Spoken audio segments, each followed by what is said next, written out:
యేసుక్రీస్తునందలి సకల పరిశుద్ధులకును అధ్యక్షులకును పరిచారకులకును యేసుక్రీస్తు దాసుడైన శుభవచనం తెలియపరుస్తున్నాను. మన తండ్రి దేవుని నుండి ఆయన కుమారుడైన యేసుక్రీస్తు వారి నుండి కృపయు సమాధానము మీకు కలుగును గాక. ఆమేన్. మనము సహజంగా అనేక సందర్భాలలో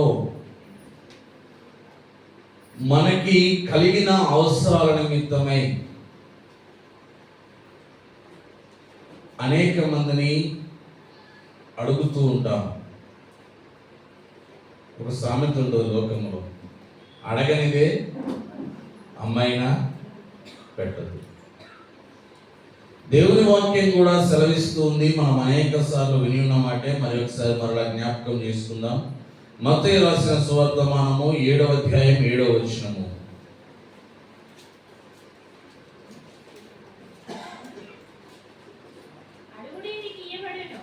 అడుగుడి మీకు ఇయ్యబడును. దేవుని వాక్యం సెలవిస్తూ ఉంది, అడుగుడి మీకు, అడగకపోతే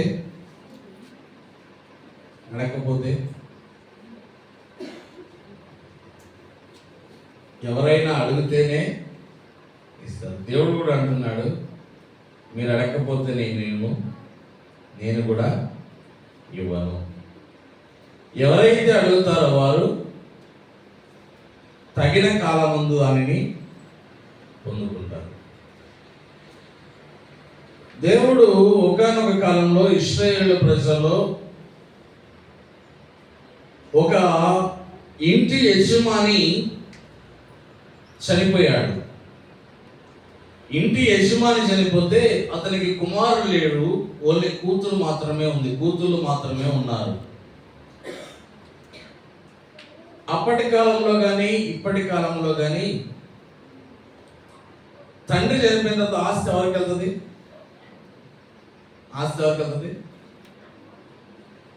కొడుకులకే వెళ్తుంది. ఇప్పుడు ప్రస్తుత కాలంలో వచ్చినటువంటి కొత్త చట్టాలు ఏంటంటే, కొంతకాలం నుంచి స్త్రీకి కూడా, అంటే కుమార్తెకు కూడా సమాన వాటా ఇవ్వాలి. ఈ రూల్ ఎక్కడిది? భారతదేశంలోదా? కాదు, బైబిల్ గ్రంథంలో. యజమానుడైన కుటుంబ యజమాని చనిపోయినప్పుడు పాలస్తీనాకు వీళ్ళు ఎప్పుడైతే అడుగు పెట్టారో, పాలతీనులు ప్రవహించి దేశంలోనికి ప్రవేశపెట్టబడిన తర్వాత దేవుని దగ్గర వీళ్ళు ఈ కూతుర్లు వెళ్ళి అడుగుతారు మోషే దగ్గరికి, అయ్యా మాకు కూడా స్థలాలు కావాలయ్యా, మా తండ్రి పాపము చేసి నశించిపోయాడు, మేమేమీ పాపం చేయలేదు కదా, మాకు కూడా కావాలి. ఒకసారి చూడండి, సంఖ్యాకాండం 27వ అధ్యాయం 1వ వచనం.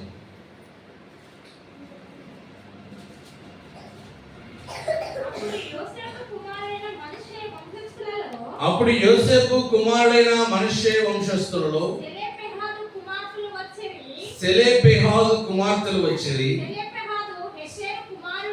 సెలెపెహాదు సెహేరు కుమారుడును, గిలాదు మనవడును, మాకీరు ముని మనవడునై ఉండెను. అతని కుమార్తెల పేర్లు మహాలా, నోయా, హొగ్లా, మిల్కా, తిర్సా అనునవి. వారు ప్రత్యక్ష గుడారం యొక్క ద్వారమునొద్దకు మోషే ఎదుటను, యాజకుడైన ఎలియాజరు ఎదుటను, ప్రధానులు ఎదుటను, సర్వ సమాజమును నిలిచి చెప్పినదేమనగా, మా తండ్రి అరణ్యములో మరణమాయెను,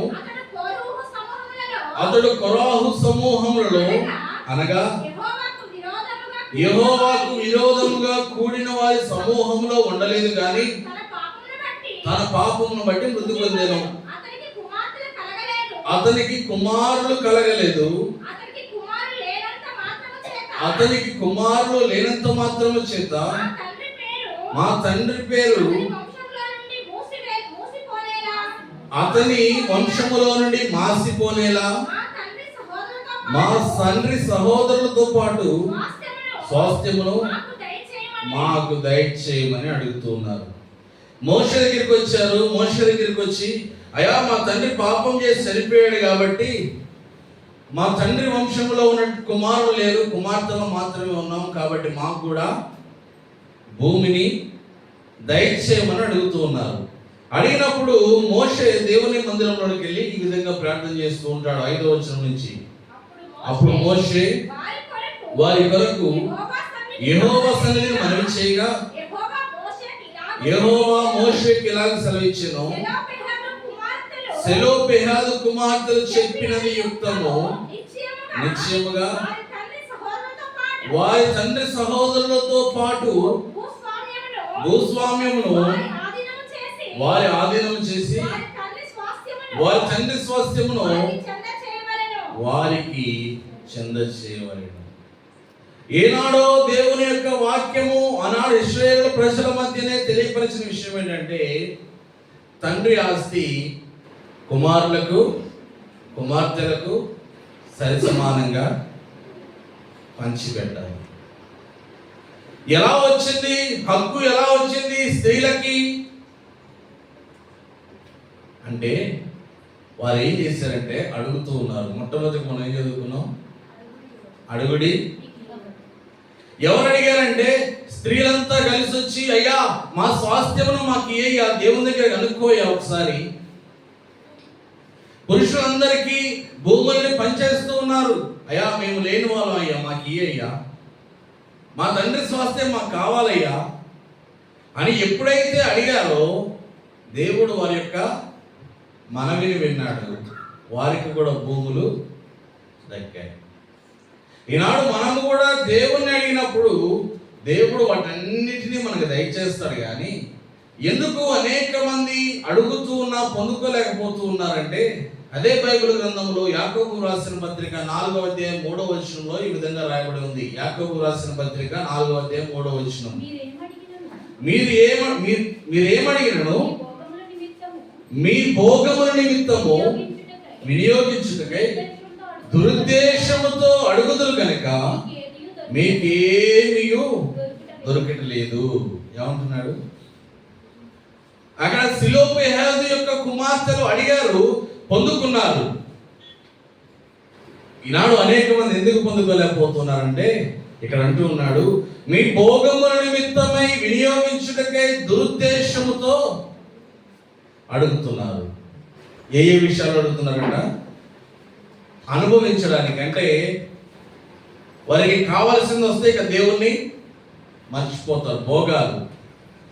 ఇంకోటి ఎలా అడుగుతున్నారంటే దురుద్దేశముతో అడుగుతున్నారు. ఫర్ ఎగ్జాంపుల్, అందరూ బాగుండాలి అని చాలా తక్కువ మంది కోరుకుంటారు. ఎందుకు ఎక్కువ మంది చెడిపోవాలని కోరుకుంటున్నారంటే, తమకంటే గొప్పవాళ్ళు. ఇంకా సింపుల్ ఎగ్జాంపుల్ చెప్పాలంటే బైబిల్ గ్రంథంలో నుంచి, ఇప్పుడు ప్రస్తుతానికి ఇజ్రాయెల్ దేశంలో మందిరం కడుతున్నారు. ఏం కడుతున్నారు? మందిరం కడుతూ ఉన్నారు. ఆ మందిరం కట్టడం కోసం ప్రార్థన చేయాలా వద్దా?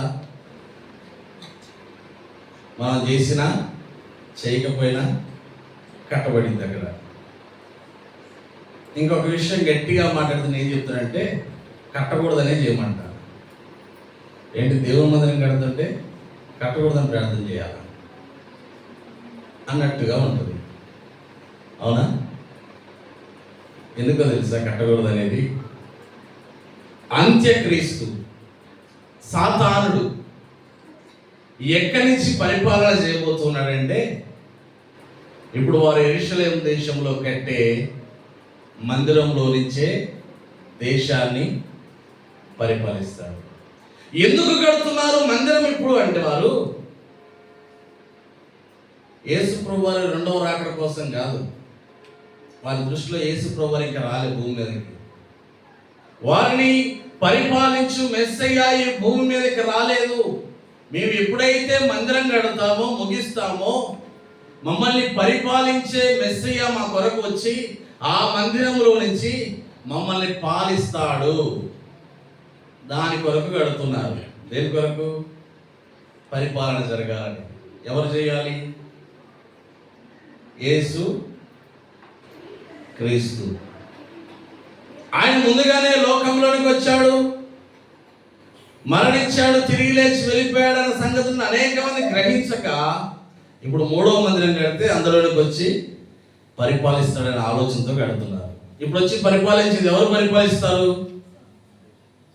సాతానుడు పరిపాలిస్తాడు. క్రీస్తు నామములో వచ్చి అక్కడి నుంచి పరిపాలన చేయడానికి ఇష్టపడుతున్నాడు. కాబట్టి అనేక మంది తెలియని వారు ఏమనుకుంటారంటే మందిరం అంటే ఏదైనా మందిరమే. దురుద్దేశం ఏముంది ఇందులో? ఎవరి కోసం కడుతున్నారంటే సాతాను కోసం కడుతున్నారు. దానికి ఎవరు సపోర్ట్ చేస్తున్నారంటే తెలియని అనేక మంది క్రైస్తవులు.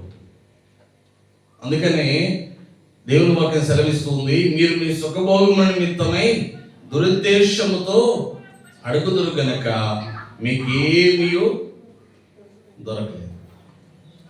ఇప్పుడు దాని గురించి ప్రార్థన చేసామనుకో, తప్పెవరిదైంది? కట్టేటోళ్ళది కాదు వాళ్ళు. ఎందుకంటే అందులోనే ఉన్నారు. ఎందులో? సాతాను యొక్క భ్రమలో. ఇప్పుడు చేసిన వాళ్ళు కూడా తప్పే.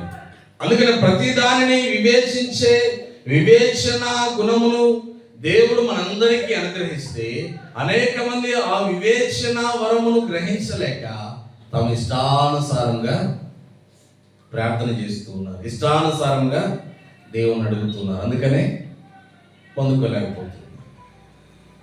బాగా మందు తాగేటోడికి మందు ఇష్టం. వాడయ్యా నా ప్రార్థన ఆలకించి నాకు మందు దయచేయండి, దేవుడు ఇస్తాడా? ఇస్తాడండి?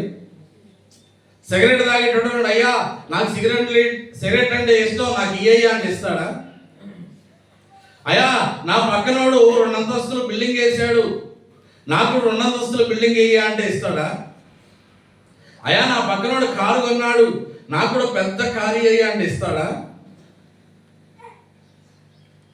మనకు అవసరమైన దానిని అడగాలి కానీ పక్కనోడు ఏదో చేశాడని దానికి సంబంధించి అడిగితే ఆయన ఇయ్యడు. ఎందుకంటే నువ్వు దురుద్దేశంతో అడుగుతున్నావు. నీకు అవసరం ఉండి అడిగావా? ఓకే. నీకు అవసరం లేకపోయినా నువ్వు ఎదుటివారిని చూసి, ఒక సామెత ఉంటుంది, పులిని చూసి నక్క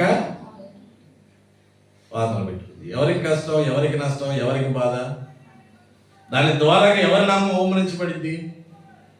అందుకనే మీరు మీ భోగముల నిమిత్తము వినియోగించుకున్నట్టుకై దురుద్దేశముతో అడుగుతున్నారు కాబట్టి అవి మీకు దొరకవు. మరి అడుగుడు ఇవ్వబడని అన్నాడుగా మొట్టమొదటి మనం చదువుకున్న మాట.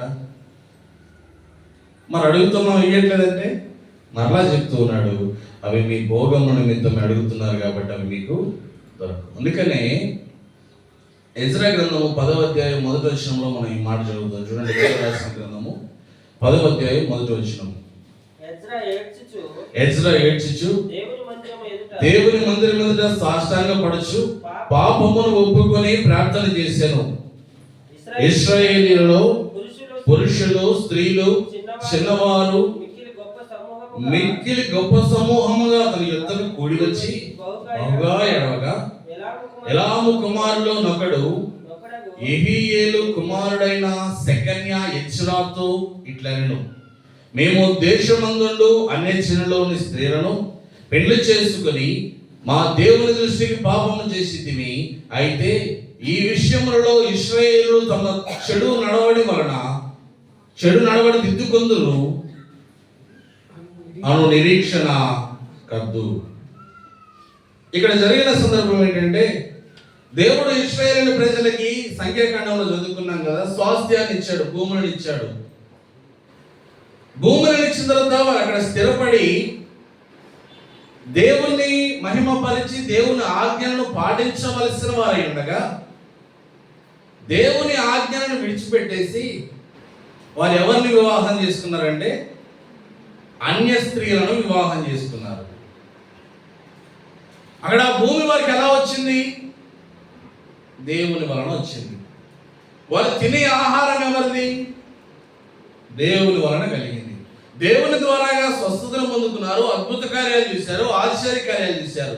ఇవన్నీ చూసిన తర్వాత వారికి ఇవ్వబడిన ఆజ్ఞలు ఉన్నాయి కదా, ఆజ్ఞలు పాటించాలా? మనం ఇప్పుడు భారతదేశంలో జీవిస్తూ ఉన్నాం, భారతదేశ ప్రభుత్వం కింద మనము జీవిస్తూ ఉన్నాం. ఇప్పుడు భారతదేశ ప్రభుత్వంలో మనం జీవిస్తూ అమెరికా ఆజ్ఞలు పాటిస్తారంటే ఒప్పుకుంటారా? ఏమంటారు? దేశద్రోహి అని ఉరి శిక్షణ అమలు చేస్తారు. మనం ఒకవేళ అమెరికా వెళ్ళాం, మేము అమెరికా రూల్స్ పాటించాం, భారతదేశం యొక్క రూల్స్ పాటిస్తామంటే ఒప్పుకుంటారా? దేశద్రోహి అంటారు. ఎందుకు? ప్రతి దేశానికి వారి యొక్క రూల్స్ ఉన్నాయి. అక్కడ ఉన్న స్థితిగతులను బట్టి, పరిస్థితులను బట్టి, ఆర్థిక వివరాలను బట్టి, పనులను బట్టి ఒక్కో దేశానికి ఒక్కో విధమైన రూల్స్ ఉన్నాయి. కాబట్టి ఆ దేశం వెళ్ళినప్పుడు ఆ విధంగానే ప్రవర్తించాలి. ఇక్కడ వీరందరూ కూడా దేవుని యొక్క రాజ్యములో ఉన్నారు, దేవుని యొక్క కట్టడల కింద ఉన్నారు. దేవుని కట్టడల కింద ఉన్న ఈ ప్రజలంతా కూడా ఏం చేశారంటే అన్య స్త్రీలను వివాహం చేసుకున్నారంట. వివాహం చేసుకోవడమే కాదు, అన్య స్త్రీలు ఏదైతే నేర్పించారో, అన్య స్త్రీలు ఏం చేస్తారు చెప్పండి? విగ్రహాలకి మొక్కుతారు, విగ్రహారాధన చేస్తారు, విగ్రహాలకి పండుగలను ఆచరిస్తారు. అదే పద్ధతులు తమ భర్తలు కూడా చేయాలని ఇశ్రాయేలు ప్రజల్ని ఇబ్బంది పెడుతున్నారు. ఇప్పుడు క్రైస్తవ అమ్మాయి హిందూ అబ్బాయికి ఇచ్చామనుకోండి, వివాహం అయిన తర్వాత చర్చికి వెళ్ళనిస్తారా? ఏం చేయమంటారు? చిన్నప్పటి నుంచి ఎక్కడుంది? చర్చిలో పాటలు పాడుతూ చర్చిలోనే పెరిగింది. ఎప్పుడైతే వివాహం అయిందో, వివాహం తర్వాత పూజలు చేయమంటారు వాళ్ళు, అన్యులకి ఇస్తే. అవునా కదా? ఇక్కడ ఉన్న ప్రజలు కూడా ఎవరికి ఇచ్చారయ్యా అంటే దేవుని ప్రజలై ఉన్నవారు అన్య స్త్రీలను వివాహం చేసుకున్నారంట. అన్య స్త్రీలను వివాహం చేసుకొని జీవిస్తూ ఉంటే దేవుని కోపము వారిపై రగిలింది. అప్పుడు ఎజ్రా అనే దేవుని యొక్క సేవకుడు దేవుని మందిరంలోకి వెళ్ళి కన్నీరు గారుస్తూ ఏడుస్తూ ఉన్నాడు, వీరందరి నిమిత్తమే. అయా, ఈ ప్రజలు పాపము చేశారయ్యా, అయా వీరిని క్షమించయ్యా అని ఏడుస్తూ ఉంటే దేవుని సేవకుడు ఎంతగా ఏడుస్తున్నాడో వారి ఇంటిపైకి, వారి గృహాలపైకి అంత ఎక్కువ శాపం వెళ్తుంది. అప్పుడు అందులోంచి ఒక వ్యక్తి వచ్చి అంటాడు, అయ్యా, ఇక్కడ ఉన్న వారందరినీ ఎల్లగొట్టించేయమంటావా? ఎవరైతే అన్య స్త్రీలను వివాహం చేసుకుని వారితో ఉంటూ ఉన్నారో వారందరినీ ఈ రాజ్యం నుంచి పంపించేయమంటావా అన్నప్పుడు అప్పుడు ఎజ్రా తేలుకున్నాడంట. తర్వాత వారందరినీ అక్కడి నుంచి పంపించేసినట్లుగా కనబడుతుంది. క్రైస్తవ జీవితం అంటే ఒక ప్రత్యేకమైనది. క్రైస్తవులు జీవించాల్సిన విధానము ఒక ప్రత్యేకముగా ఉంటుంది. కానీ అనేక మంది ఎలా ఉంటారంటే వెళ్ళిపోయి అన్య సంప్రదాయాలన్నీ కలగలుపుకొని చేస్తూ ఉంటారు. నిన్న క్రిస్మస్కి ఒక అతను స్టేటస్ పెడితే చూశాను. అది వాళ్ళు కోయ వాళ్ళు అయితే వాళ్ళు సహజంగా అన్యులుగా ఉన్నప్పుడు, క్రీస్తుని ఎరగక ముందు అన్యులుగా ఉన్నప్పుడు వారు ఏదో పాట పాడుకుంటూ డ్యాన్స్ చేస్తారు కదా, అదే డ్యాన్సు ఇక్కడ తీసుకొచ్చి క్రీస్తు పాటలకి డ్యాన్స్ చేస్తున్నారు. ఇంక ఇలాంటివే కాదు, అనేకమైనవి ఉన్నాయి. పాత కాలంలో ఏ సాంప్రదాయాలు అయితే వాళ్ళు పాటించారో, అన్యులుగా ఉన్నప్పుడు వాళ్ళు ఏ సాంప్రదాయాలు అయితే, ఏ పద్ధతులు అయితే పాటించారో అయ్యే పద్ధతులు ఎక్కడ తీసుకొస్తున్నారు? లోకమునికి వేరే ఉండమంటే దేవుని వాక్యము, వీళ్ళు మాత్రం అన్ని కలగలుపుకొని పూసుకొని మేము క్రీస్తు వారము, మేము అడిగితే దేవుడు మాకు దయచేస్తాం. అందుకనే మరొక మాటను మనం బైబిల్ గ్రంథంలో చదువుదాం. యోహాను రాసిన సువార్త మనం 15వ అధ్యాయం 7వ వచనం. యోహాను రాసిన సువార్త మనం 15వ అధ్యాయం 7వ వచనం. మీరును నా యందు మీరును మీ యందు నా మాటలను నిలిచియుండున యెడల మీకు ఏది ఇష్టమో అడిగిడి అది మీకు అనుగ్రహింపబడును. ఇక్కడ క్లారిటీగా చెప్తూ ఉన్నాడు. అడిగితే దొరికిద్దా అంటే దానికంటే అడగడానికంటే ముందు ఒక పని చేయాలంటే ఏం చేయాలి? నా యందు మీరును మీ యందు నా మాటలను నిలిచి ఉండాలి. దేవుని యందు మనం ఉండాలి, ఆయన మాటలు మన హృదయంలో ఉండాలి. మొట్టమొదటిగా చదువుకున్న సంఖ్యలో సిలేపెహాదు యొక్క కుమార్తెలు దేవుని యందు ఉన్నారు, దేవుని మాటలు వారి హృదయంలో ఉన్నాయి. వారు వెళ్ళి అడిగారు. వారు దేవుని సమాజంలో వారి నాన్న చనిపోయాడు కదా, దేవుడు కోపోగ్రతను బట్టి వారి నాన్న చనిపోయాడు. సిలేపెహాదు అనే వ్యక్తి చనిపోయాడు దేవుని బట్టి, అంటే దేవుని ఉగ్రతను బట్టి. దేవుడు మా నాన్న చంపుతాడా? మా నాన్న పాపం చేస్తే చేశాడు, తప్పు చేస్తే చేశాడు. దేవునికి ఏంటంట, ఇప్పుడు మేము అనాథలం అయిపోయాం, దేవుడు మా తండ్రిని చంపాడు కాబట్టి ఆ దేవునికి మాకు సంబంధం లేదు అని వెళ్ళిపోలేదు. దేవుని యొక్క సంఘముతో పాటు వారు నిలిచే తండ్రి ఉగ్రత పాలైన వారు ఏం చేశారు? ఆ సంఘంతో నిలిచే ఉన్నారు. అందుకనే నా యందు మీరును అన్నాడు. అక్కడ వారు అక్కడ నిలిచి ఉన్నారు. వారు యందు దేవుని మాటలు ఉన్నాయి. వారు అంటున్నారు, అయ్యా మా నాన్న పాపము చేశాడు కాబట్టి చనిపోయాడయ్యా, నీ తప్పేం లేదు, నువ్వు కావాలని చంపలే, అన్యాయంగా మా నాన్నని చంపలేదు, మా నాన్న పాపం చేశాడు. ఆ మాట చదివామా? చదివినట్టు గుర్తున్నాయా? మరొకసారి ఆ మాటలు చదువుదాం. సంఖ్యాకాండము 27వ అధ్యాయము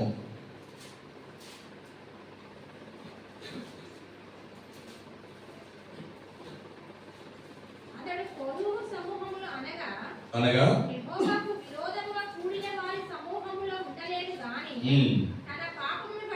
తన పాపమును బట్టి ఎవరు మాట్లాడుతున్నారు? తండ్రిని గురించి కుమార్తెను మాట్లాడుతున్నారు.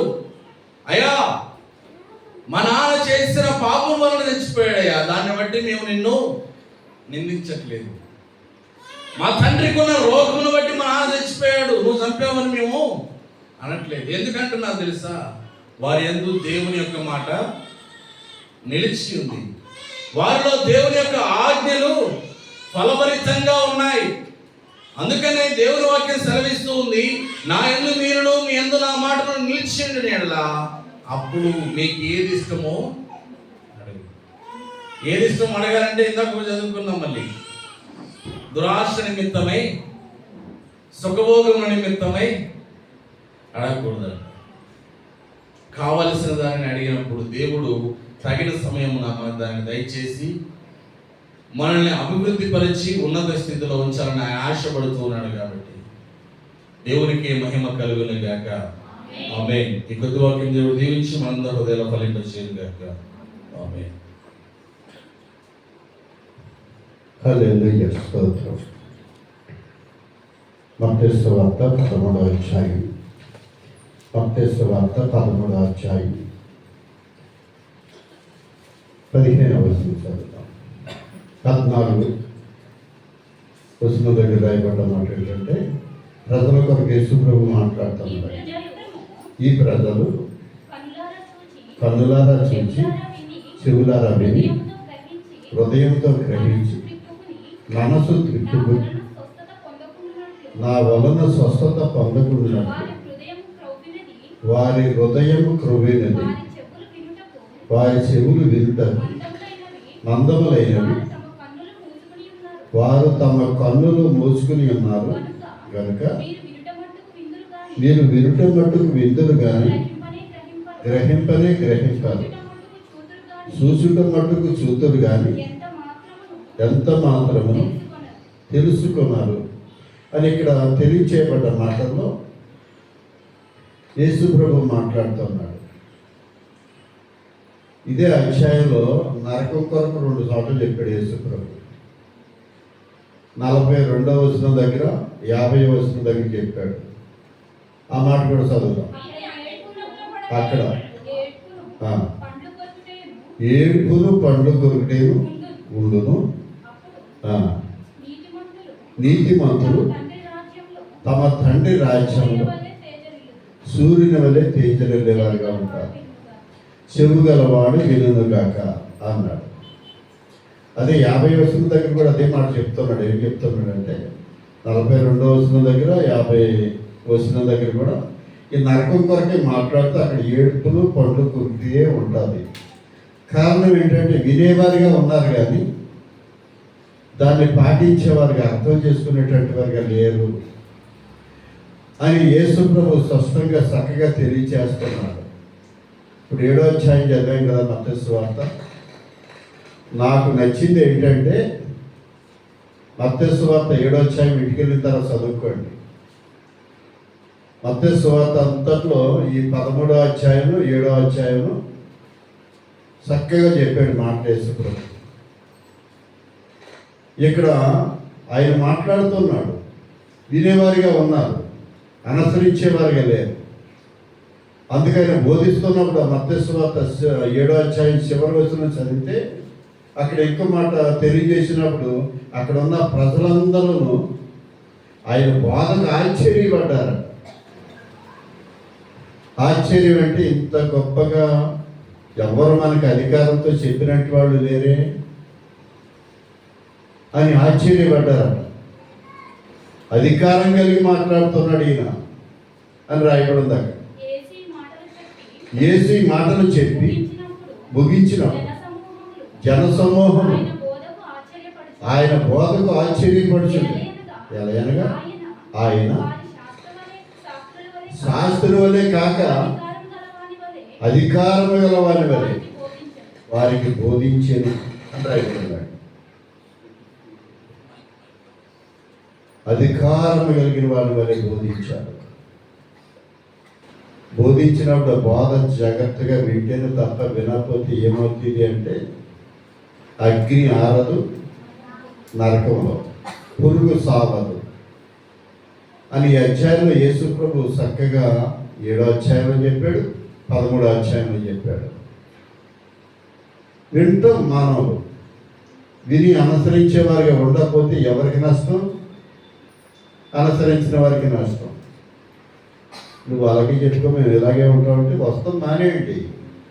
ఎదటోళ్ళు చేడబట్టవద్దు, ఎదటోళ్ళు పాడు చేయొద్దు. ప్రతిదానికి ఒక సమయం ఉంది. సంఘం అంటే దేవుని మాట కట్టుబడి ఉండాలి. ఎందుకు వచ్చి మామూలుగా ఎదటోళ్ళు పాడు చేస్తారు? వాక్యం చెప్తున్న మాట నేను చెప్పేది, నా సొంత మాట కాదు.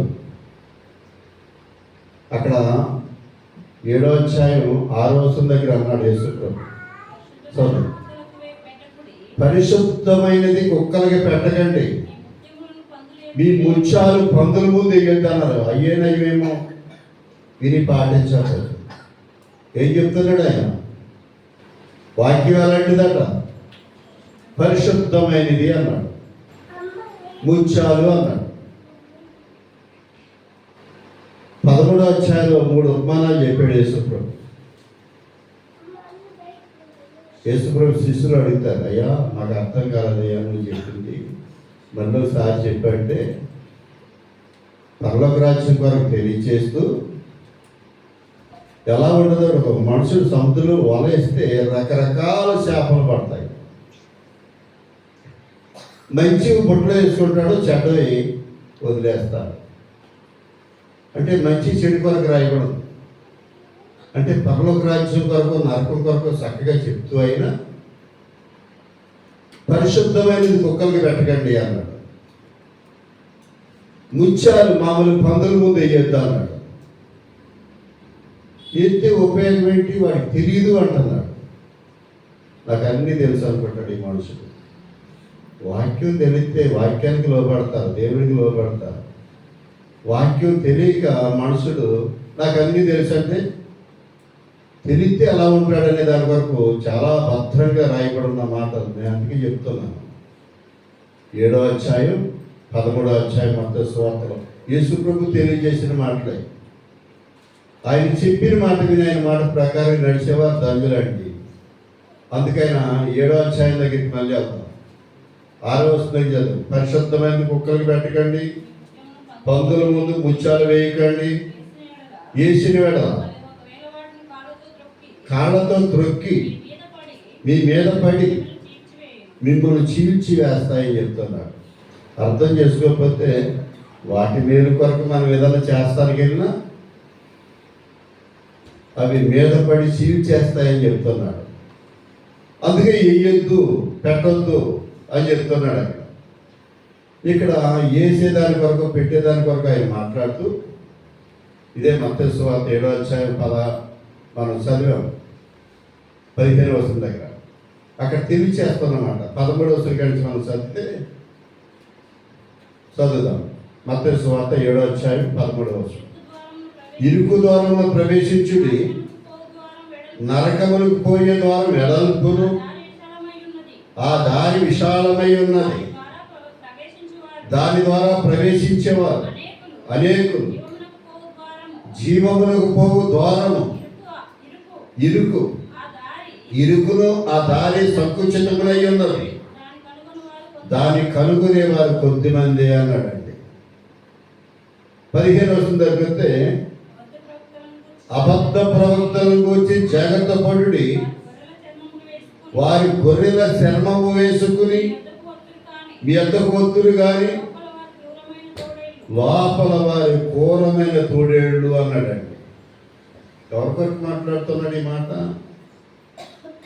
ఏం పర్లేదులే అండి అని చెప్పేటటువంటి చాలామంది ఉన్నారు. గొర్రెల చర్మం వేసుకుని మీ వద్దకు వచ్చి ఏం పర్లేదు అని చెప్తుంటారు. మరి యేసుప్రభు అలా చెప్పలేదు కదా.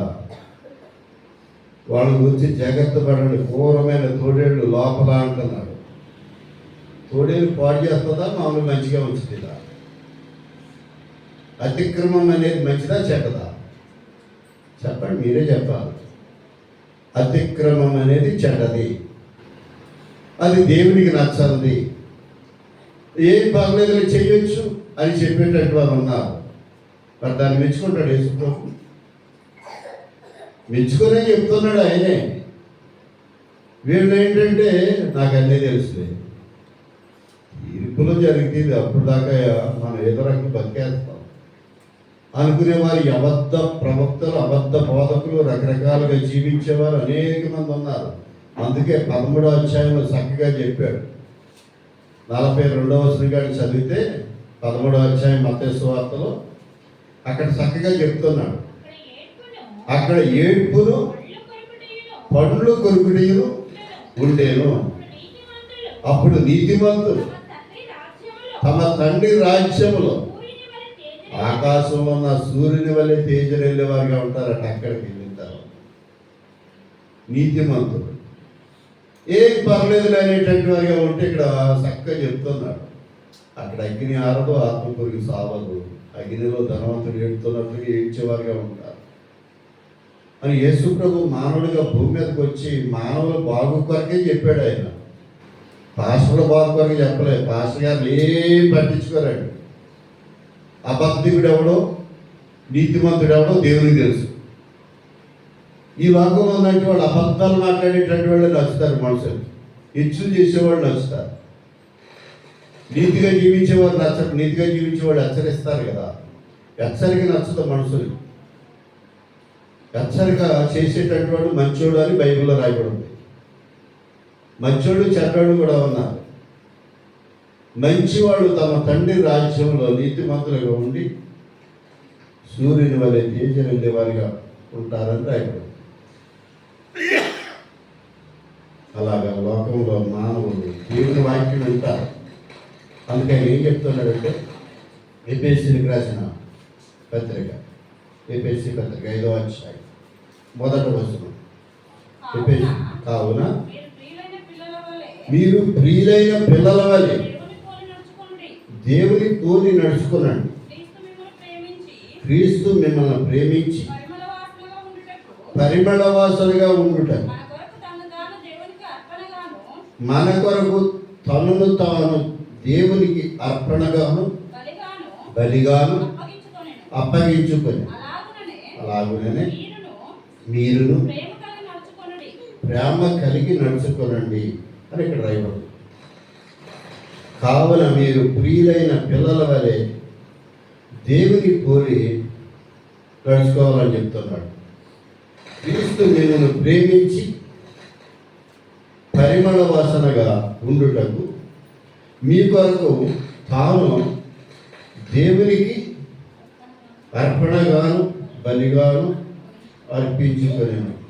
అలాగునే మీరును ప్రేమ కలిగి నడుచుకునండి. 3వ వచనం కూడా, మీలో చారత్వమే కానీ ఏ విధమైన అపవిత్రతయే కానీ లోపత్వమే కానీ దీని పేరైనను ఎత్తకూడదు. ఇది ఏ పరిశుద్ధులకు తగినది. 4వ వచనం కూడా, కృతజ్ఞతావచనమే. మీరు బూతులైనను పోకిరి మాటలైనను సరసొత్తులైనను ఉచ్చరింపకూడదు. ఇది మీకు తగవు అని చెప్పాడండి. 5వ వచనం దగ్గర కూడా, వ్యభిచారి అయినను అపవిత్రుడైనను విగ్రహారాధకుడైనను లోబి అయినను క్రీస్తు యొక్క దేవుని యొక్క రాజ్యము హక్కుదారుడు కాడని ఈ సంగతి మీకు నిశ్చయముగా తెలియను. వ్యర్థమైన మాటలను ఎవడను మిమ్మల్ని మోసపరచుకునేయుడి. ఇట్టి క్రియల వలన దేవుని ఉగ్రత అవిధేయులైన వారి మీదకి వచ్చును. కనుక మీరు అట్టి వారితో పాలువారై ఉండకండి. మీరు పూర్వందు చీకటై ఉంటిరి, ఇప్పుడైతే ప్రభువునందు వెలుగై ఉన్నారు. వెలుగు ఫలము సమస్త విధములైన మంచితనము, నీతి సత్యమును వాటిలో కనబడుచున్నది. ఇక్కడ మనం 9వ వచనం దాకా చదివామండి. కనుక ప్రభువునికే చదువు 10వ వచనం కూడా, ఏది ప్రీతికరమైనదో దానిని పరీక్షించుచు వెలుగు సంబంధుల వలె నడుచుకునండి అని చెప్పాడు. ఎలా ఉండాలని చెప్పాడండి? మన ఇష్టానుసారంగా మనం మాట్లాడవచ్చు, ఇష్టానుసారంగా చెయ్యొచ్చు అని చెప్తున్నాడా? ఎందుకంటే ప్రతిదానికి కొలత అనేది ఉంది. దేవుని ఉగ్రత అనేది భూమి మీద రాకపోవచ్చేమో, అందరూ బ్రతికేస్తున్నారు కదా. అందుకు యేసుప్రభు అన్నాడు, ఆయన దారి విరుకు అన్నాడు 7వ అధ్యాయంలో. విరుకు దారిలో ప్రవేశిస్తాం కొంచెం కష్టమే. విశాలమైన దారి అన్నీ చేసుకోవచ్చు, అందులో వెళ్తాం చాలా సులువు అనిపిస్తుంది. పాస్టర్ గారికి అదే నచ్చుతుంది, విశ్వాసులకు అదే నచ్చుతుంది. ఉపమానం అనే దాని కొరకు యేసుప్రభు చెప్పాను కదా, 13వ అధ్యాయంలో 3 ఉపమానాలు చెప్పాడు యేసుప్రభు అని. అలాగా విత్తనం కొరకు మాట్లాడాడు. ఆ విత్తనం కొరకు చెప్పిన ఉపమానం శిష్యులకి అర్థం కాక, నువ్వు చెప్పిన ఉపమాన భావం ఏమిటయ్యా అన్నాడు. అంటే ఇక్కడ మనం ఎఫెసీ పత్రిక 5వ అధ్యాయంలో మనం చదివాం. అంటే ఏ విధంగా జీవించాలని చెప్తున్నాడు ఆయన అనే దాని కొరకు. రకరకాలుగా జీవించేవారు చాలామంది ఉన్నారు. దేవునికి ఇష్టలైన పిల్లలుగా మేము ఉంటున్నాము అని అనుకుంటూ క్రమం పాటించకపోతే పాస్టర్ గారికి ఏమి నష్టం కాదు, సంఘానికి నష్టం కాదు. ప్రతిదానికి సమయం ఉంది, క్రమం ఉంది. సమయం పాటించకపోతే దేవుడు తర్వాత లెక్క అడుగుతాడు, ముందే ఏమంటాడు. లెక్క అడిగిన తర్వాత అర్థం అవుతుంది అట్ట అండి. అందుకే 13వ అధ్యాయం 42వ వచనం దగ్గర అన్నాడు. 13వ అధ్యాయం 15వ వచనం దగ్గర చదువుదాం చూడండి. ఈ ప్రజలు కన్నులారా చూచి చెవులారా విని వింటున్నారండి, వింటలేదా? కన్నులారా చూస్తున్నారు, చెవులారా వింటున్నారు, హృదయంతో గ్రహించి మనసు త్రిప్పుకొని నా వలన స్వస్థత పొందకుండానట్టు వారి హృదయం క్రొవ్వినిది అని ఎవరు చెప్తున్నాడు అన్నమాట? యేసుప్రభు చెప్తున్నాడు. కురువు పట్టినట్టు వారు మూర్ఖంగా మాట్లాడటానికి ఇష్టపడతారు. మరి యేసుప్రభు చెప్తున్నాడు, తర్వాత అర్థమవుతుంది, జాగ్రత్త అంటున్నాడు. ఆయన హెచ్చరించమన్నాడు కనుక హెచ్చరించే బాధ్యత మాది. విని దాన్ని పాటిస్తే పాటించినట్టు వారు ధన్యులు. పాటించం, మేము ఇలాగే ఉంటాం అని అనుకునేవారు ఎవరో ఏమి చేయలేరు. యేసుప్రభు కూడా ఏం చేయలేదు. ఇప్పుడు దాకా విన్నాం కదా వాక్యం. 4వ అధ్యాయంలో చక్కగా చెప్పాడు, ఏది అడిగినా మీ భాగముల నిమిత్తం అడుగుతున్నారు కానీ మీరు మేలు పొంది నెమ్మదిగా ఉంటానికి అడుగుతులేదు అంటున్నాడు. అన్నీ కావాలి మానవుడికి, భూమి మీద అన్నీ కావాలి, ఏది అవసరం లేదంటానికి లేదు. అన్నీ ఇస్తానన్నాడు. ఆశగల ప్రాణాన్ని తృప్తిపరుతానన్న దేవుడు అన్యాయస్తుడు కాదు. మానవుడే దేవుని మాట విని కన్నులార చూస్తున్నాడు, చెవులార వింటున్నాడు, హృదయంతో గ్రహించేటట్టుగా ఉంటాం కదా. అందుకే నరకం కొరకు ఆ అధ్యాయంలో 3 సార్లు చెప్పవలసి వచ్చింది, 2 సార్లు చెప్పవలసి వచ్చింది. అక్కడికి వెళ్ళిన తర్వాత ఏడుపు పండ్లు కొరికిటే ఉంటుంది. మంచివారైతే తమ తండ్రి రాజ్యంలో సూర్యుని వలె తీర్చిరెళ్ళేవారుగా ఉంటారు, నీతిమంతులైతే అన్నాడు. మరి నీతిగానే జీవిస్తున్నాం కదా. నీతిమంతుడు చేయవలసిన పని ఏంటంటే ప్రతి క్షణం మంచిదే, ప్రతిరోజు మంచిది. ఎవరో ఏదో చెప్తారు, ఈరోజు మంచిది కదా, ఈ వాస్తు మంచిది కదా, అది మంచిది కదా, ఇది మంచిది కదా. నీ తలరాత మార్చలేరు ఎవరో కూడా. తలకాయ ఉన్నవాడేమో దేవుని మాట వింటాడు, తలకాయ లేనివాడు మనుషుల మాట వింటాడు. మాకందరికీ తలకాయలు ఉన్నాయంటారు, ఉన్నాయి మరి. కానీ దేవుని మాట వింటే మేలు, దానివల్ల వచ్చే ప్రతిఫలం ఉంటుంది. నేను చెప్తుంటాను కదా, తినే ఆహారాన్ని బట్టి, తాగే నీరుని బట్టి, పీల్చే గాలిని బట్టి రకరకాల బలహీనతలు వస్తాయి. రాత్రి తసుగుడులో ప్రార్థనకి వెళ్తే అక్కడ నీళ్ళు తాగాను, మళ్ళీ జలుబు చేసింది. మంచి అయిన తర్వాత మళ్ళీ ఆ నీళ్ళు ఎందుకో ఈ శరీరాన్ని పడలేదు, మళ్ళీ జలుబు చేసింది.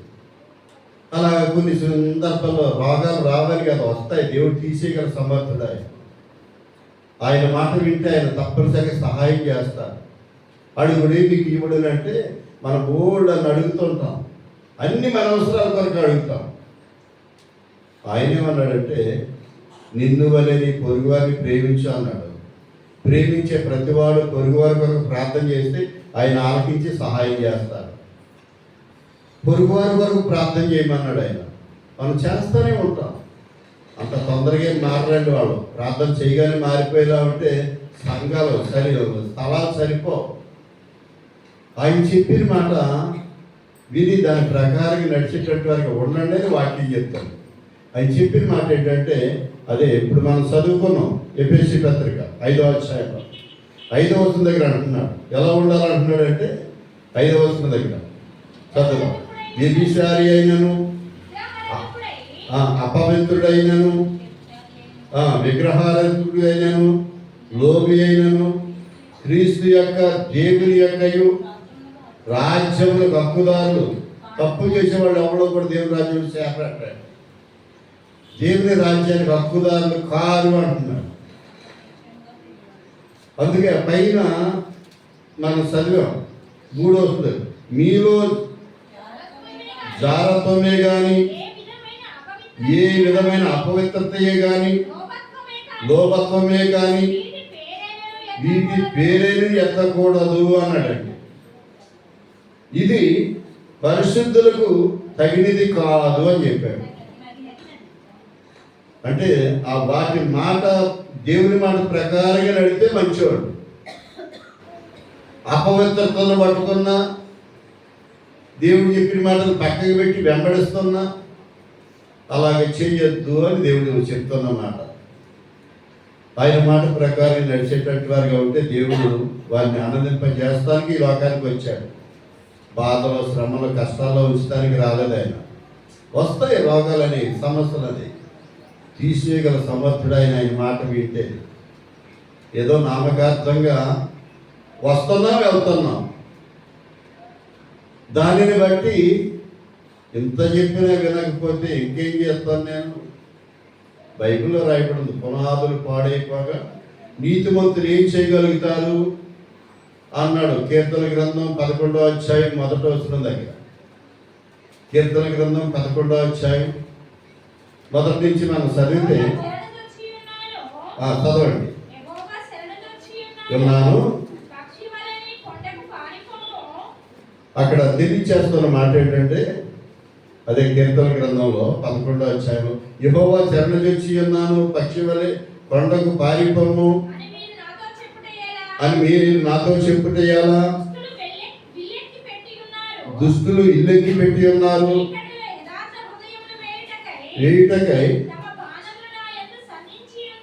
శరీరంలో యథార్థంగా జీవించే వారి మీద యథార్థానికి బాణాలు సంధించి ఉన్నారు. ఇక్కడ 3వ వచనం చెప్తున్నాడు, పునాదులు పాడైపోగా నీతిమంతులు ఏమి చేయగలుగుతారు? యెహోవా తన పరిశుద్ధాలయములో ఉన్నాడు. యెహోవా సింహాసనం ఆకాశముందున్నది. ఆయన నరులను కన్నులారా చూచుచున్నాడు. తన కనుదృష్టి చేత ఆయన వారిని పరిశీలించున్నాడు. యెహోవా నీతిమంతుల్ని పరిశీలించును, దుష్టులను బలాత్కార శక్తులను అసహ్యులు అన్నాడండి. దుష్టులు బలాత్కారం చేసేవారు దేవుని దృష్టికి అసహ్యులు. 6వ వచనం దగ్గర, దుష్టుల మీద ఆయన ఉరులు కురిపించును, అగ్ని గంధకములను వడగాలియు వారికి పానీయ భాగమగును. యెహోవా నీతిమంతుడు, ఆయన నీతిని ప్రేమించేవాడు. యథార్థవంతులు ఆయన ముఖ దర్శనము చేయుదురు అన్నాడండి.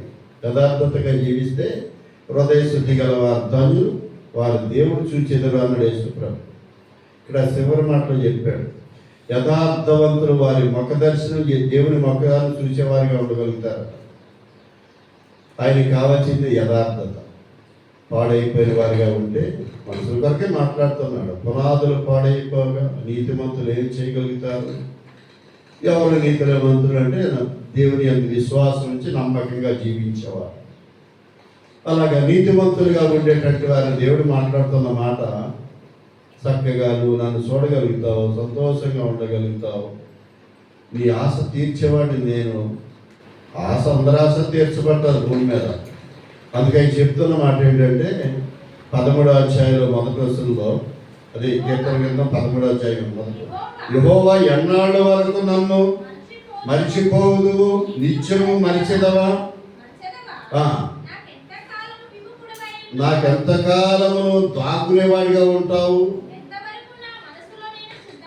ఎంతవరకు నేను చింతపడేటటువంటి వాడిగా ఉంచుతావు అంటున్నాడు. ఆయన దాక్కుంటే ఎవరు చూడలేరు. ఆయన కనిపిస్తేనే తప్ప, కనిపించకపోతే ఎవరు చూడలేరు. ఆయన కనిపించాలంటే నీతిగా జీవించాలన్నాడు. నీతిగా జీవిస్తే కనిపిస్తాడంటే తప్పనిసరిగా కనిపిస్తాడు. అదే దావీదు గారు అంటున్నాడు, ఎంతకాలం నాకు విముఖుడవై నన్ను మర్చిపోతావు అంటున్నాడు. మర్చిపోయే దేవుడు కదా ఆయన. ఏదన్నా చిన్న పరీక్ష వచ్చినప్పుడు కొద్దిసేపు కనిపించకపోయినా, కొద్దిసేపు ఆయన సహాయం రాకపోయినా ఎంత బాధో. ప్రతి వారికి ఆయన సహాయం నమ్మిన ప్రతి వారికి వస్తారు. నమ్మి నమ్మకంగా జీవిస్తే తప్పనిసరిగా ఎల్లప్పుడూ ఆయన మన పక్కనే ఉంటుందని చెప్తున్నాడు ఆయన. అందుకే అక్కడ అంటున్నాడు 3వ వచనం 13వ అధ్యాయం 3వ వచనం, యెహోవా నా దేవా నా మీద దృష్టి ఉంచి నాకు ఉత్తరమేమో అంటున్నాడు. దేవుడు అందరినీ చూస్తున్నాడు. మనం చదువుకున్నాం, నా మీద దృష్టి ఇచ్చి నాకు ఉత్తరం ఏమంటే ఉత్తరం ఇస్తానికి ఆయన సిద్ధంగా ఉన్నాడు. సమాధానం తెలియజేసేవాడు. సమాధానకర్తని మనం చాలా సందర్భాల్లో వింటానే ఉంటాం కదా. అందరికీ ఉపకారం చేస్తానికి ఆయన శరీరధారిగా మానవుడిగా వచ్చాడు. మానవుడు రక్షించుడికి ఆయన ఈ లోకానికి శరీరధారిగా వచ్చాడు. ఆయన లేకుండా ఏమీ లేదు. ఆయన్ని సృష్టి అంతా. తండ్రి అని పిలవగా పలికేవాడు ఆయన. మరి ఎందుకు పలుకుతలేదు? ఎందుకు సమస్యలు, ఎందుకు బలహీనతలు, ఎందుకు కష్టాలు అంటే వస్తాయి మానవులుగా ఉన్న తర్వాత. మానవుడికి బాగా ఆశలు ఎక్కువడతాడు. ఉన్నదంతా సరిపెట్టుకోలేడట. ప్రసంగి గ్రంథం మనం చదివాం 6వ అధ్యాయం 9వ వచనం దగ్గర. అక్కడ అంటున్నాడు, అర్యాస కలిగి మనుషుడు తిరుగులాడుతున్నాడట అండి. మనస్సు అరియాసలు కలిగి తిరుగులాడుట కన్నా ఎదుటనున్న దానిని అనుభవించడం లేదు అన్నాడు. ఇది వ్యర్థమే అంటున్నాడు. ఆశ అనేది ఎవరికైనా ఉంటుంది, తిరుగులాడుతూ ఉంటాం. కానీ దేవుని పని నిమిత్తం తిరుగులాడితే దేవుడు మెచ్చుకుంటాడు. ఎన్ని సమస్యలు వచ్చినా తట్టుకునే ధైర్యాన్ని ఇస్తాడండి. సమస్య రాకుండా ఉండదు భూమి మీద. ఆ ధైర్యం కావాలంటే ప్రభువే మార్గం. అందుకని ఇంకో మాట చెప్తున్నాడు మత్తయి సువార్త 8వ అధ్యాయంలో. మత్తయి సువార్త 8వ అధ్యాయం 8వ వచనం దగ్గర మనం చదివితే, మత్తయి సువార్త 8వ అధ్యాయం 8వ వచనం. ప్రభువా, నీవు నా ఇంటిలోనికి వచ్చుటకు నేను పాత్రుడను కాను, నీవు మాట మాత్రము సెలవిమ్ము, అప్పుడు నా దాసుడు స్వస్థపరచబడతాడని చెప్తున్నాడు. ఆశ అయితే ఆయనకి ఏముందంటే తన దాసుడు బలహీనం పడ్డాడు. వచ్చాడు యేసుప్రభు దగ్గర. శిష్యులు అంటున్నారు, పైన రాయబడ్డమాట, ఇతడు మన మందిరానికి సహాయం చేశాడయ్యా, ఇతనికి మనం సహాయం చేయాలి అని యేసుప్రభుతో చెప్తున్నారు వాళ్ళు. చెప్తుంటే సహాయం చేస్తానికి యేసుప్రభు ఇష్టపడ్డాడు. ఇష్టపడ్డ తర్వాత సరే వెళ్దామన్నాడు అన్నాడు. అప్పుడు ఆయన అంటాడు, అయ్యా నువ్వు మాట సెలవిస్తే చాలు, అక్కడ నా దాసుడు బాగా అయిపోతాడు. నువ్వు నా ఇంటికే రావసరం లేదు, మాట పలికేవంటే అక్కడ నా దాసుడు బాగా అయిపోతాడు. నీ నమ్మిక సప్పులు నీకు కలుగుని కాక అంటాడు యేసుప్రభు. అక్కడ దాసుడు బాగా అయిపోతాడు. ఆశ అనేది మాట మీద నమ్మకం ఉంచాలన్నాడు యేసుప్రభు.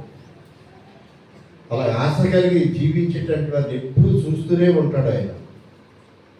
అలా అరియాసలు కలిగి మనసు ఆత్మ ఆశ అనేది బాగా ఉంటుంది ప్రతి వాడికి, నాతో సహా అంటుంటాను. వెళ్తే అందిస్తారు కొద్దిమంది, ఇవ్వకపోతే బాధ, ఇస్తే సంతోషం, సమృద్ధిగా ఇస్తే, ఇవ్వకపోతే బాధ.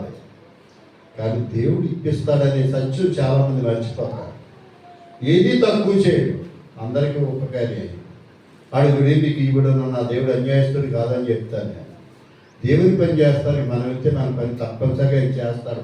నా పట్ల ఎన్నోసార్లు చేసిన వాడు ఆయన. అలాగా శతాధిపతి యేసుప్రభు దగ్గరికి వచ్చాడు. వస్తే శిష్యులు అంటారు, అయ్యా మందిరం నిమిత్తం ఈయన చాలా మనకు సహాయం చేశాడు, ఆ దాసుని నువ్వు బాగు చేయవలసిందే అంటే, సరే వెళ్దాం నడని అంటాడు. 8వ అధ్యాయం వెళ్దాం నడనంటే ఆ దాసుడు ఏమంటాడంటే, అయ్యా నువ్వు నా ఇంటి దగ్గర రావాల్సిన లేదు, నువ్వు మాట ఇక్కడ పలికేవంటే అక్కడ నెరవేర్చబడతాను అంటే ఆ దాసుడు బాగైపోతాడు. ఇంటికి వెళ్ళిన తర్వాత చక్కగా ఉంటాడు. ఏ టయానికి అతను బాగయ్యాడని అలానా టైంలో అని చెప్తే, అదే టయాన్ని వేసుకొని మాట్లాడాడు, నీ నమ్మిక సపోర్ట్ నీకు కలిగితే అన్నట్టు నీకు బాగైపోయాడు. అలాగే ఆయన మాట చదివిస్తే తప్పనిసరిగా వాక్యంలో శక్తి ఉందండి, మనుషుల్లో లేదు. ఎవరు అంగీకరిస్తే వాళ్ళే, మనుషుల్లో శక్తి లేదు. వాస్తవానికి వాక్యాన్ని వెంబడించేవారు కలిగితే మటుకు తప్పనిసరిగా నెరవేర్చబడతారు. ప్రభువు చెప్పిన మాట అది, నేను వాక్యమై ఉన్నాను, నన్ను వెంబడించండి అన్నాడు. ఆదియందు వాక్యం ఉండేను, వాక్యము దేవుని వద్ద ఉండేను, వాక్యమే దేవుడై ఉండేను. ఆ వాక్యాన్ని వెంబడించేటట్టు వారు ఏది పలికినా నెరవేర్చబడతారు. అలాగా అడుగుడి మీకు ఇవ్వడును అన్నాడు ఆయన. అడుగు ప్రతివారు పొందుతారు అన్నాడు. వాళ్ళని చిన్నోళ్ళని పెద్దోళ్ళని లేదు, ముసలోళ్ళని ఏమీ లేదు. ఎవరు అడిగినా సహాయం చేసేవాడు ఆయన. ఏం అడగాలి? ఈ లోకంలో ఉన్నదంతా అడుగుతాం మనం, కానీ దేవుని రాజ్యాన్ని అడగరండి. మానవుడికి కావాల్సింది దేవుని రాజ్యం. భూమి మీద కొద్ది రోజులే మనం బ్రతికేది.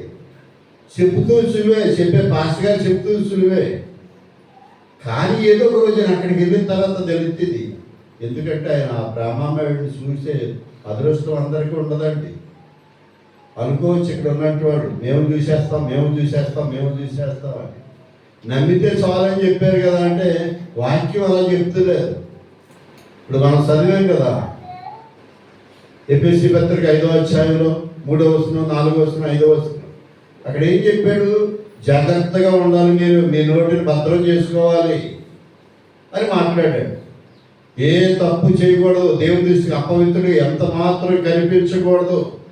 అలా కనిపిస్తే మీరు దేవుని రాజ్యానికి హక్కుదారులు కాదు అన్నాడు అంతే. మరి వాక్యాన్ని మనం నమ్ముతున్నాం, వెళ్ళిపోతామని పాస్టర్ గారు చెప్తున్నాడు. మా సంఘమే వెళ్ళిపోతుంది వాడు ఎలా జీవించినా సరే. హెచ్చరించమని ప్రభు చెప్తున్నాడు. తీతురు పత్రిక మనం విన్నాం కదా, హెచ్చరించు, గర్భించు, బుద్ధి చెప్పు అని రాయబడి ఉంది ఆ తీతి పత్రిక. అలాగా ఏ పని సేవకుడికి హెచ్చరిస్తానికి, సేవకుడికి ఏమైనా హెచ్చరిస్తే ఏమైనా లాభం వచ్చి పడుతుందంటే తప్పనిసరిగా వచ్చి పడుతుంది. అందుకే నువ్వు వెళ్ళి ప్రకటన చేయి. ప్రకటన చేయగా విని మారు మనసు పొందితే నా రాజ్యాన్ని చూడగలుగుతారు అన్నాడు ప్రభు. వినేవాడికి చెప్పండి, విననట్టు వాడు విడిచిపెట్టండి. వాళ్ళు దేవుని వాక్యానికి లోబడకపోతే వినేసేయండి వాడు అన్నాడు. అదేంటి యేసు ప్రభు రమ్మన్నవాడు ఆయన, ఎలిషివాడు ఆయన అన్నాడు. మరి లోబడకపోతే పందుల ముందు ముచ్చాలో వేద్దా అన్నాడు. పంది లోబడదని చెప్తున్నాడు. కుక్కల గురించి జాగ్రత్త పడండి అన్నాడు. కుక్కల స్వభావం ఏంటంటే బరుగుతూ కలుగుతున్నాడు. అలాగే చాలా సందర్భాల్లో వాక్యంలో అనేక చోట్ల అనేక విధాలుగా చెప్పాడు. పరలోక రాజ్యం కొరకు అనేక విధాలుగా చెప్పాడు. ఆయన చెప్తూ ఆయన అంటున్నాడు, మత్తయి సువార్త 13వ అధ్యాయం దగ్గరికి వెళ్దామండి. మత్తయి సువార్త 13వ అధ్యాయం. అక్కడ ప్రభువు తెలియచేస్తున్నమాట. 13వ అధ్యాయం 15వ వచనం కింద మనం చదివాం. కింద 18వ వచనం దగ్గర మనం చదివితే, విత్తువానిని కూర్చిన ఉపమాన భావం వినండి. ఎవడైనాను రాజ్యం అంటే పరలోక రాజ్యమును కూర్చిన వాక్యం వినియు గ్రహింపగా ఉండక దుష్టుడు వచ్చి వాని హృదయములో విత్తబడిన దానిని పట్టుకెళ్ళిపోతాడట. పట్టుకెళ్ళిపోతే ఏం చేసినా పర్లేదులే, ఏదో వస్తున్నాం సరిపోతుంది అనుకునేవారిగా ఉంటారట. దుష్టుడు పట్టుకుపోతాడట వచ్చి. విన్న వాక్యం హృదయంలో ఉండదటండి. పట్టుకెళ్ళిపోయి వచ్చాడు. నేను విన్నాను బాగానే ఉంది, కానీ నన్ను ఈరోజు మామూలుగా నన్ను తిడతానే ఉన్నాడు అన్నట్లుగా అనుకుంటా. అలా అనుకుంటానికి కారణం ఏంటి? దుష్టుడు వచ్చి విన్న వాక్యాన్ని ఎత్తుకుని వెళ్ళిపోతాడు. ముత్యములు అనగా వాక్యం అని రాయబడి ఉందండి. అలాగే దుష్టుడు విత్తనం అనగా మామూలుగా దేవుని వాక్యం అని రాయబడి ఉంది. భూమి అనగా లోకం అని రాయబడి ఉంది. ఈ లోకంలో మనుషుడి రక్షిస్తానికి శరీరధారిగా భూమి మీదకి మానవుడికి వచ్చి చెప్తుంటే ఆ దినాల్లో ఉన్నవాడికి కోపమే, ఈ దినాల్లో ఉన్నవాడికి కోపమే. వాక్యాన్ని మాకు నచ్చినట్లుగా చెప్పాలి తప్ప నీవు ఏదో చెప్తే మాకు కుదరదు అన్నట్లుగా ఉంటే నేను అంటుంటాను, నీకు నచ్చినట్టుగా నేను పొరపాటు చెప్పను. ప్రభువుకి నచ్చినట్టుగా ప్రభు మాటే చెప్తుంటాను నేను. అలా ఎవరైతే వింటారో వాళ్ళ ధాన్యం, ఎవరైతే అనుసరిస్తారో వాళ్ళ ధాన్యం. ఏంటి ఆ ధాన్యత అంటే ఏదో గురించి నేను చచ్చిపోతాను, ఎప్పుడు చచ్చిపోతానో తెలియదు. పరలోక రాజ్యాన్ని చూడాలంటే వాక్యాన్ని వెంబడించాలి. అవసరం లేదు పరలోక రాజ్యం అంటే లోకంలో ఉన్నట్టు వాళ్ళు వెంబడించవచ్చు, ఏదైనా చేయొచ్చు. అది దేవునికి నచ్చేది కాదు. అందుకే అక్కడ అంటున్నాడు చక్కగా 18వ వచనం దగ్గర మరొకసారి చదువుదాం చూడండి. విత్తువాని కూర్చిన ఉపమానం ఇవేనండి. వాక్యాన్ని వినియు గ్రహింపక ఉండక దుష్టుడు వచ్చి వాని హృదయంలో విత్తబడిన దాన్ని ఎత్తుకుని పోవును. త్రోవ పక్కన విత్తబడిన వాడు వీడే. విని వెంటనే సంతోషంతో దాన్ని అంగీకరించేవాడు. అయితే అతనిలో వేరు లేనందున కొంతకాలం నిలుచును కానీ వాక్యము నిమిత్తం శ్రమైనను హింసైనను కలగగానే అభ్యంతరపడే ముంద పొదల్లో విత్తబడిన వాక్యం వినివాడే కానీ అనేక విచారాలు ధనమోసమును ఆ వాక్యాన్ని అణిసివేయను గనుక వాడు నిష్ఫలుడగును. మంచి నేలను విత్తబడేవాడు వాక్యాన్ని విని గ్రహించేవాడు అట్టివారు సఫలులై ఒకడు 100 ఒకడు 60 ఒకడు 30 ఫలించిన మరి ఒక ఉపమానం వారితో చెప్పారు. ఏమనగా పరలోక రాజ్యం తన పొలములో మంచి విత్తనం విత్తిన ఒక మనుషుని పోలి ఉన్నది. మనుషులు నిద్రించుచుండగా అతని శత్రువు వచ్చి గోధుమల మధ్యను గురుగులు ఇచ్చేసి వెళ్ళిపోతాడటండి. అయ్యి మొలితి పనివారు అంటారట, అయ్యా మరి వాటిని తీసేయమంటారంటే వద్దొద్దు, కోతకాలం వరకు పెరగనివ్వండి. కింద రాయబడ్డ మాటల్లో కోతకాలం వచ్చినప్పుడు గురుగులు తీసి కాల్చేద్దాం, గోధుమలు తీసి కుట్లో పోతామని ముందు గురుగులే గోవింతాడట. తర్వాత గోధుమలు కొట్లో పోస్తారట.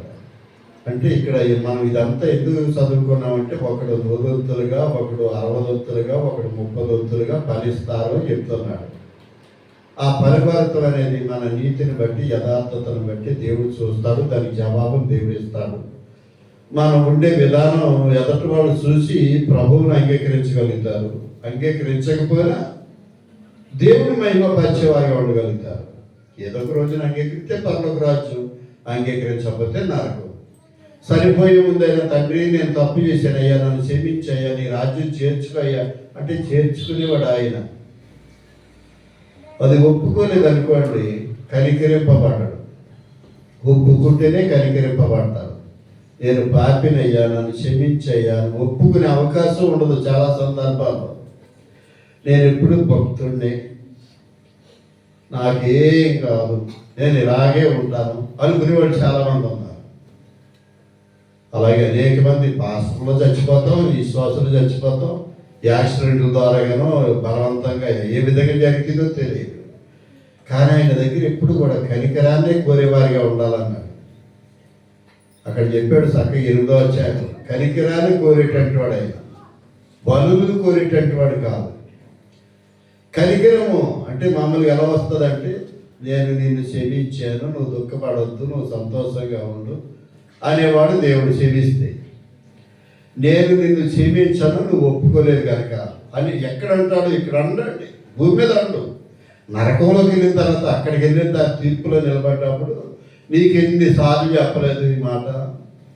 నువ్వు లోబడ్డావా? నేను లోబడాలా నిన్ను చూసి? పోవతలకి అంటాడు. అన్నప్పుడు ఎవ్వరు ఎదురు చెప్తానికి అవకాశమే లేదు. ఏదో మామూలు లోకంలో ఉన్న సినిమాలు తీర్చి వెళ్తారు, యమగోళని, యమలేలని ఇలాంటివి ఉన్నాయిగా, ఒకప్పుడు చూశాను. వాటిలో యమునోడు మామూలుగా మనుషులు బాధ పెడుతున్నట్టు 7 యమలోకి వెళ్ళిపోయి యముడే ఎదిరించినట్టు ఆ సినిమాలు తీశారు. అక్కడ అలాగే ఉండదు. ఎక్కడికి వెళ్ళమంటే అక్కడ వెళ్ళవచ్చింది. ఎంత ధనవంతుడైనా ఎంత పేదవాడైనా దేవునికి ఇష్టడిగా ఉన్నటువంటి తప్పనిసరిగా ఆయన ఆదరిస్తాడండి. అందుకని ఏం చెప్తున్నాడంటే, ఆ అగ్నిగుండంలోకి వెళ్ళకుండా ఉండాలనే దానికి ఒక యేసుప్రభు మాట్లాడుతున్న మాట మత్తయి సువార్త 13వ అధ్యాయం, మత్తయి సువార్త 13వ అధ్యాయం 47వ దగ్గర అన్నాడు, మరియు పరలోకము రాజ్యము సముద్రంలో వేయబడిన నానా విధమైన శాఖల పట్టిన వలను పోలి ఉన్నది. అది నిండినప్పుడు దాన్ని దరికి లాగి మంచి వాటిని గంపలో వేసి చెడ్డ వాటిని బయట పారవేయదు. అలాగే యుగ సమాప్తి యందు జరుగును. దేవదూతలు వచ్చి నీతిమంతులలో నుండి దుస్తులను వేరుపరిచి వీరిని అగ్నిగుండంలో పడవే. అక్కడ ఏడుపును పండు కొరుకుటయి ఉండే. వీటన్నిటినీ మీరు గ్రహించితిరా అని వారిని అడగగా వారు గ్రహించితిమనేది. గ్రహించేవారిగా ఉంటేనే తప్పించుకోగలుగుతారు నరకాన్ని. గ్రహించలేనివారిగా ఉంటే నాకు అర్థం కాలేదు, నువ్వేదో చెప్పావు అనేటువంటి వారికి అందరికీ అర్థమవుతుంది. అర్థం కాని వాడు ఎవడో ఉండరండి. చిన్న పిల్లడు కూడా అర్థమవుతుంది. ఎందుకంటే ఇప్పుడు మా రితిక్ ఉన్నాడు, చిన్న పిల్లడే, 5 సంవత్సరాలు. మొన్న లేవగానే తాతయ్య నాకు ఒక కళ వచ్చింది అన్నాడు. ఏంట్రా అన్న. జాన్విస్లీ వెనకాల ఒక దెయ్యం పరిగెడుతుంది. కరకవాకు జాన్విస్లీ పాస్టర్ గారు వెనకాల ఒక దెయ్యం పరిగెడుతుందట. ఆయన ప్రార్థన చేసుకోవడానికి నా దగ్గరికి వచ్చాడట. నా దగ్గరికి వస్తే బైబిల్ ఉందట. బైబిల్ అలా తగిలేదానికి దెయ్యం బయటికి పోయిందట. అలా కళ వచ్చి తాతయ్య అని చెప్తున్నాడు. అది దేవునికే తెలియదు, మనుషులకు తెలియదు.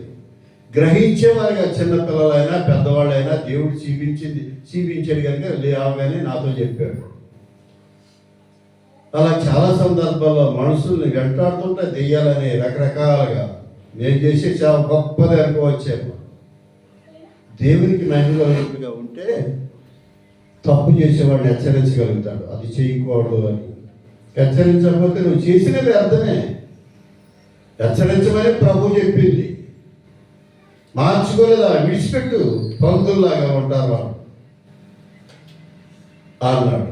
అంటే ఆ మాట అంటే మనుషుడికి బాధ, కోపం కూడా సరి చేసుకోలేరు అవ్వడం కూడా. అలా మరి యేసుప్రభు చెప్పాడు, పందుల ముందు ముత్యాలు వేయద్దు. వాడికి తెలియదు, మూతుతో కెలిగితే బురదలోకి వెళ్ళి వాడి దేని వరకు అయ్యాయి. అలాగా యేసుప్రభు చెప్పిన మాట ముత్యాల మూట.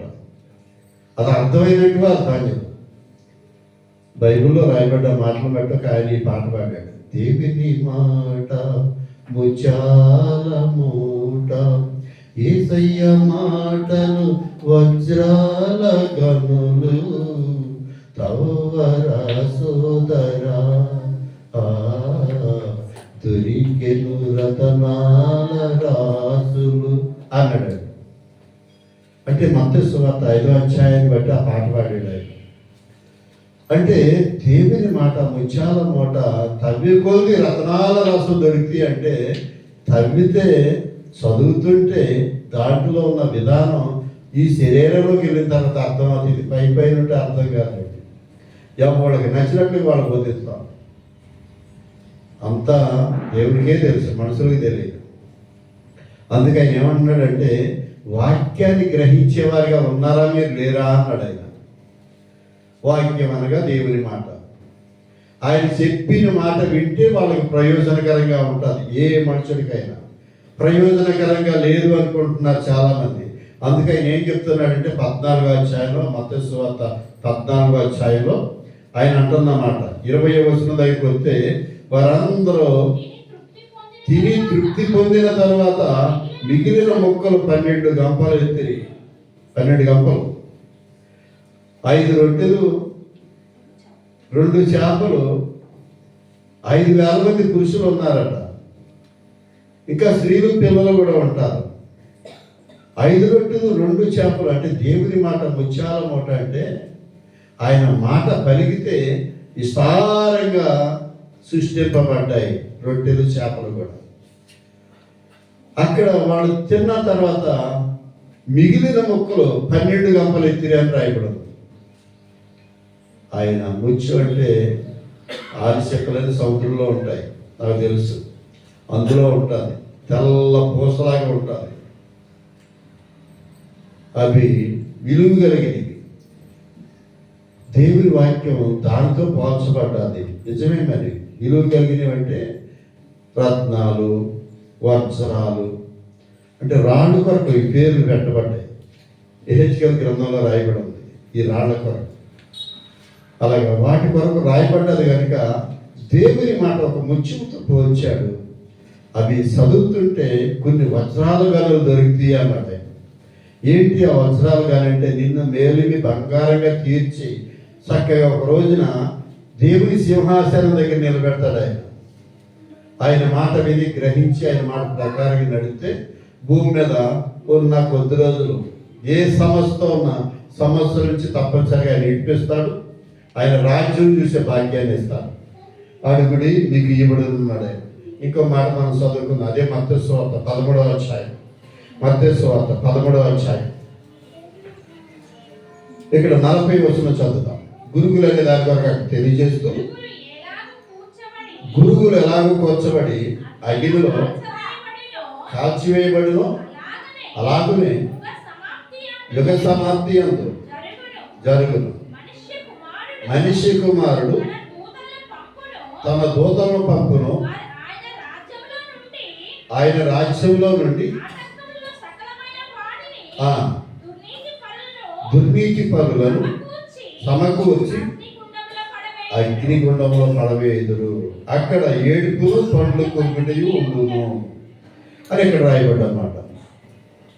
దేవుని మాట విని ఆయన మాట ప్రకారంగా నడిస్తే ఆకలి ఉన్న వారికి ఆకలి తీర్చబడతారు, దాహమైన వారికి దాహం తీర్చబడతారు. అనేక మంది ఉపవాస ప్రార్థన నుండి ఉపవాస ప్రార్థన చేస్తున్నారంటే అది తీర్చబడకపోతే మనం చేయలేము.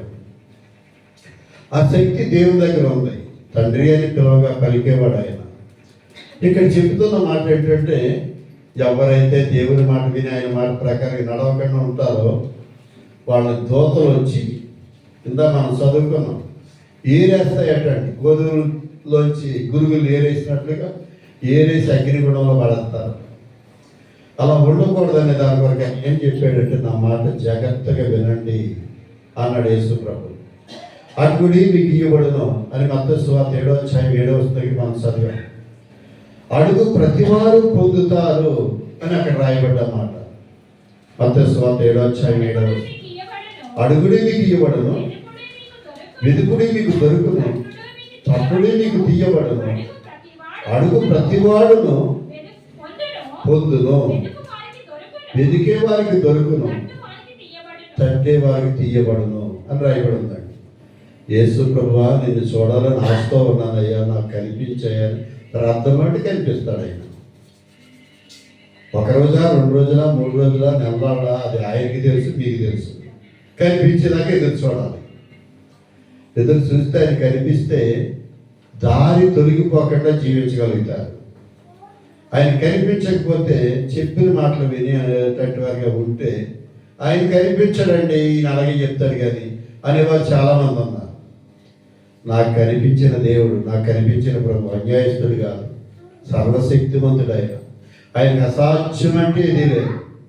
ఆయన బలవంతుడు, నాకు ఇది చేత కాదని చెప్పేటటువంటి వాడు కాదు. ఆయన సమస్తాన్ని చేసేటటువంటి వాడు. అడుగుట మనవైతే చేయుట సృష్టికర్త అయిన ప్రభువంతు. ఇక్కడ ఎవరి మీద పనిచేస్తుందో దురాత్మ పనిచేస్తుంది. ప్రార్థన చేద్దాం. సర్వశక్తిమంతుడా కరుణామయుడ యేసు ప్రభు, మీ కృప కలిగిన వేసుకుని బిడ్డలపై ఇచ్చాడు. మీ నామం మహిమతో జీవింపచేయండి. అద్భుతాలు ఆశ్చర్యకరం చేసేవాడు నీవే తండ్రి. మీ మాట జీవింపజేసేది, బలపరిచేది, అద్భుతాలు చేసి ఆదరించేది. ఎవరిని నాని మీ సన్నిధిలో ఉన్న మీ బిడ్డలను ఏ దురాత్మ తాకకుండా సంపూర్ణ మీ బిడ్డలు స్వస్థత దయచేయండి. ఇక్కడ పనిచేస్తున్న సమస్త మంత్రశక్తులు, దెయ్యం శక్తులు, దేవత శక్తులు యేసులో బంధిస్తున్నాను. మీ కృప మీ కాపుతారు మీ బిడ్డలపై ఉంచండి. మీ బిడ్డలతో మీ ఇంతవరకు మీరు మాట్లాడారు. మీ మాటకు లోబడితే సంతోషంగా ఉండగలుగుతారని మీ లేఖనం ద్వారా మీరు మాతో మాట్లాడారు. మాట్లాడిన దేవుడు ఇదే. మీ ఆశీర్వాదం మీ బిడ్డలపై నడిపించమని. ఏ శిఖాలతో మీ బిడ్డలు బాధపడుతున్నారు ఆ బాధ నుంచి విడుదల ఇచ్చేమని యేసయ్య నామములో అడుగుతున్నాం తండ్రి. ఆమేన్. మంచిది. అందరం లేచి నిలబడి పాట పాడుతుండగా పాడుకోలు పడతాం. ఎవరో మంచిగా పాట పాడుతున్నాం.